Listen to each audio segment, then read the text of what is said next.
The DARVO method. DARVO is one of the most disorienting manipulation patterns identified in psychology.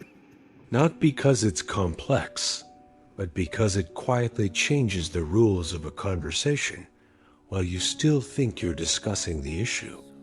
Most people don't realize they're in DARVO until the conversation is already over and they're the one apologizing. By the end of this, you'll be able to recognize it and know how to defend yourself in the moment without escalating or freezing. DARVO stands for deny, attack, reverse victim, and offender.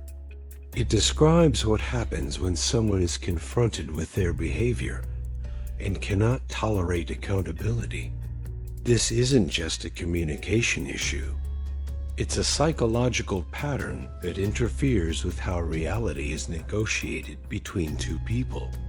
People who experience DARVO often report the same reactions: confusion, self-doubt, guilt, even when they did nothing wrong.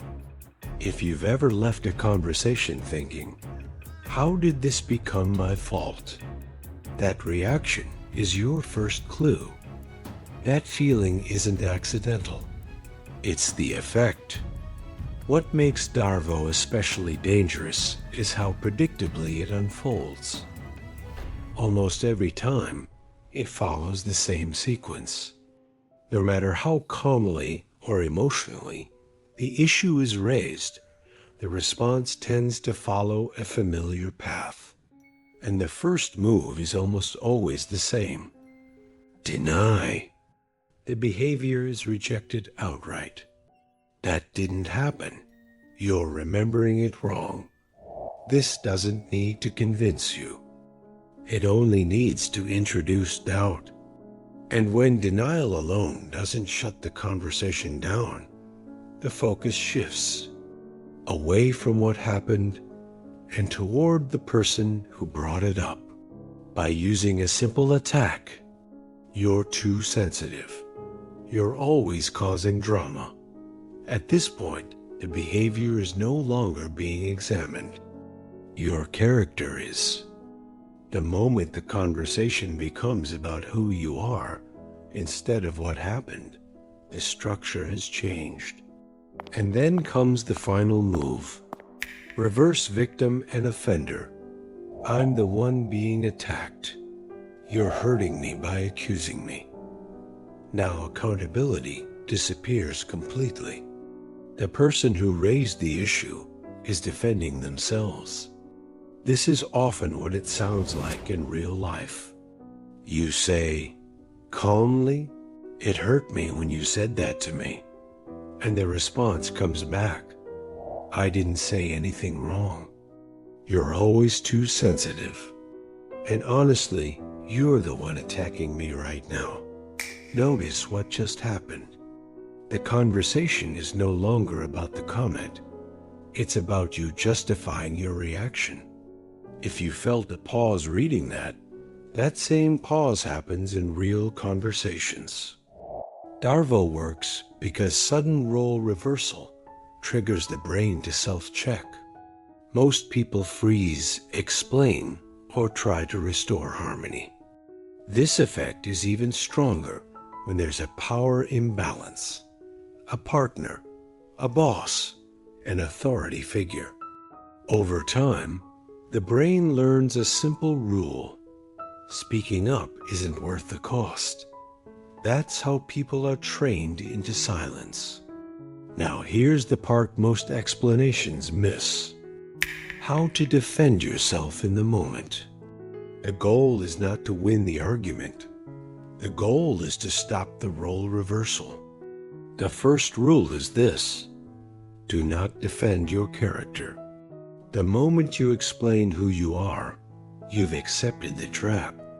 Instead, do one simple thing: bring the conversation back to observable behavior. For example, "I'm not discussing my sensitivity. I'm discussing what was said." Or, "We can talk about tone later. Right now, I'm talking about the comment. This does two things. It refuses the attack, and it restores the original frame. Second rule, name the shift calmly.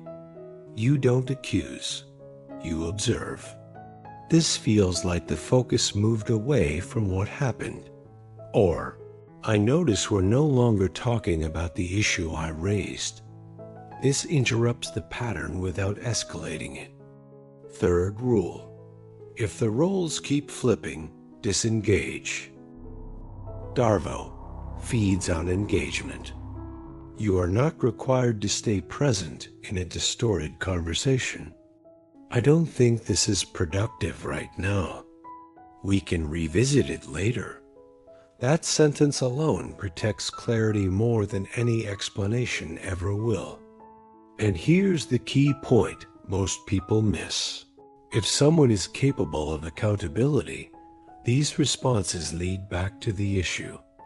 If they aren't, nothing you say would have worked anyway.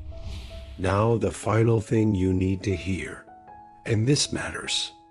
If defending yourself always feels exhausting, it's not because you're bad at communication. It's because you've been trying to reason inside a system designed to avoid accountability. The moment you stop participating in the role reversal, the pattern collapses. And that's the real defense. Awareness doesn't just help you understand what happened, it gives you leverage over whether it happens again. This helped you make sense of something you've experienced. You're not alone. And if you want more psychology breakdowns like this, consider subscribing.